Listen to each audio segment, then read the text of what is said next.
Polynomial function क्या होता है? पॉलिनोमियल फंक्शन के अंदर हमारा दो कैटेगरी है, कौन कौन सा? एक क्वाड्रेटिक है और एक क्यूबिक है। एक क्वाड्रेटिक है, क्यूबिक है। तो फर्स्ट हम क्वाड्रेटिक को करते हैं। तो क्वाड्रेटिक फंक्शन का जो हमारा इक्वेशन होता है हमारा क्या होता है? एक्स स्क्वायर प्लस सी एक्स प्लस वाई। ऐसी एक एग्जाम्पल मैं ले लिया।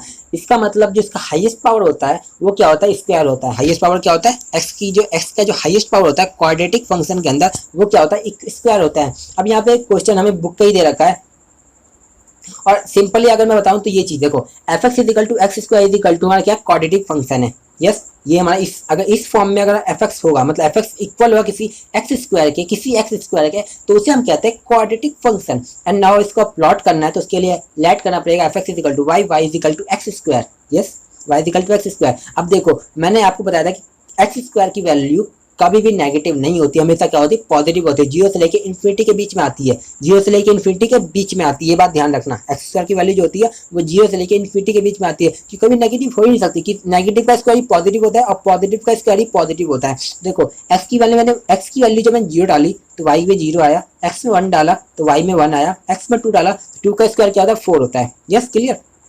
माइनस वन डाला तो माइनस वन का स्क्वायर वन होता है, माइनस टू का स्क्वायर क्या होता है? फोर होता है। तो एक्स की वैल्यू में माइनस टू डाली तो वाई की वैल्यू क्या आई? फोर आई। क्लियर। तो आपने जब ग्राफ बनाया इसका तो यू बन गया। तो ये तो हमारा बन गया ग्राफ। अब ना आता है एक क्वेश्चन सवाल कि अगर मैं एक्स स्क्वायर की क्वेश्चन पूछता हूँ, ये तो आपका नॉर्मली बुक में पूछा जाएगा या पेपर में पूछा जाएगा, पर अगर एंट्रेंस की बात करें तो वहां पे आपको स्क्वायर बहुत कम ही चांस होता है पूछने का। आपसे पूछ लेगा एक्स की पावर फोर का वैल्यू बताओ। एक्स की पावर मतलब f x is equal to x की पावर फोर है। F x is equal to x की पावर फोर है। तो इसका हमें डायग्राम बना के दिखाओ। इसका डायग्राम कैसे बनाओगे आप? तो इसका डायग्राम भी सेम ऐसे ही बनेगा, पर ये जो होगा ये लाइन सीधा ऊपर चल जाएगा। ये लाइन सीधा ऊपर चल जाएगा, समझ आएगा ना? क्योंकि देखो एस की पावर फोर अगर टू की पावर फोर कहूँगा 16 होगा, तो यहाँ पे 16 कहाँ पे होगा? 16 शायद यहाँ पे होगा। यहाँ पॉइंट ऐसे लाइन खींचेगा, फिर यहाँ 5 6 7 8 9 10 करते ऐसे करके 16 ऊपर जाके बनेगा। तो इसका जो ग्राफ बनेगा वो थोड़ा ऊपर खिसक के चल जाएगा। क्लियर। लेकिन बनेगा क्या? यू शेप में बनेगा। ये चीज ध्यान रखना। जितने भी हमारे इवन नंबर होते हैं, देखो मैंने यहाँ पे लिख रखा है f x is equal to y 4 6 8 even and so on. सारे के सारे जो फिगर बनेंगे वो आइडेंटिकल एज अबव, जैसा ऊपर दे रखा है वैसे ही बनेगा। क्लियर। अब ना उसकी डोमेन और रेंज की बात कर लेते हैं। तो इसका डोमेन मैंने कहा कि एफ मतलब कि एक्स डोमेन जो है मतलब एक्स में डोमेन मतलब एक्स होता है ना, तो एक्स में मैं कोई वैल्यू पुट कर दूं, कोई वैल्यू पुट कर सकता हूं, क्योंकि माइनस से प्लस पुट कर सकता हूं और प्लस भी पुट कर सकता हूं। जो आंसर आना है वो रियल नंबर आना है।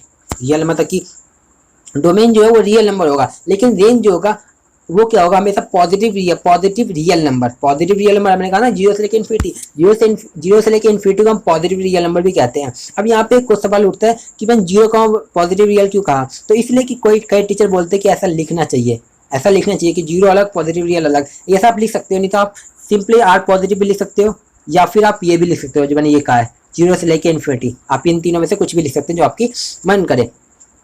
ये हो गया हमारा cubic quadratic function. And now आता है क्यूबिक फंक्शन के ऊपर। क्यूबिक फंक्शन क्या होता है? तो क्यूबिक फंक्शन जो होता है वो f x is equal to x cube क्या होता है? हमारा क्यूबिक फंक्शन होता है। तो क्यूबिक फंक्शन का जगह मतलब कि क्या होता है क्यूबिक फंक्शन? जब एफ एक्स किसके इक्वल हो? एक्स क्यूब के इक्वल हो तो उसे हम कहते हैं क्यूबिक फंक्शन। अब नाउ इसका हम ग्राफ बनाना है। तो ग्राफ बनाने के लिए क्या करना पड़ेगा हमें? Let f x is equal to y, y is equal to x cube.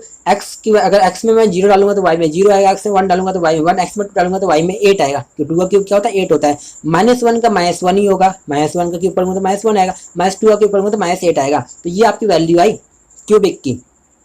इसमें आपको देखने वाली है, इसमें आपको देखने की क्या बात है कि क्यूबिक फंक्शन और क्वाड्रेटिक फंक्शन में क्या अंतर है। मैंने कहा क्यूबिक फंक्शन में जो इसका डोमेन होता है वो रियल नंबर होता है, लेकिन क्यूबिक फंक्शन या फिर आप कह लो क्वाड्रेटिक फंक्शन, दोनों में डोमेन रियल नंबर होता है। पर रेंज की बात करो तो वहाँ पॉजिटिव रियल था, यहाँ पे रियल नंबर है। क्यों? क्योंकि देखो प्लस का डालो तो प्लस का आ रहा है, माइनस का डालो तो माइनस आ रहा है। तो इसका मतलब कुछ ही वैल्यू डालूंगा कुछ ना वैल्यू आएगा ही आएगा। अगर प्लस डालूंगा तो प्लस आएगा, माइनस डालूंगा तो माइनस आएगा। इसका मतलब डोमेन हमारा रियल नंबर और रेंज भी हमारा क्या है? रियल नंबर है।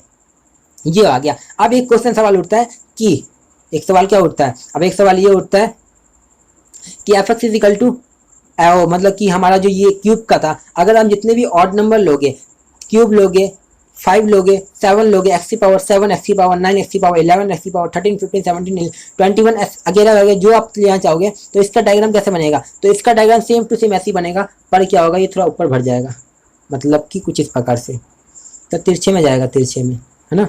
और ये भी था तिरछे में, मतलब कि ये था तिरछे में जाएगा ऐसे करके,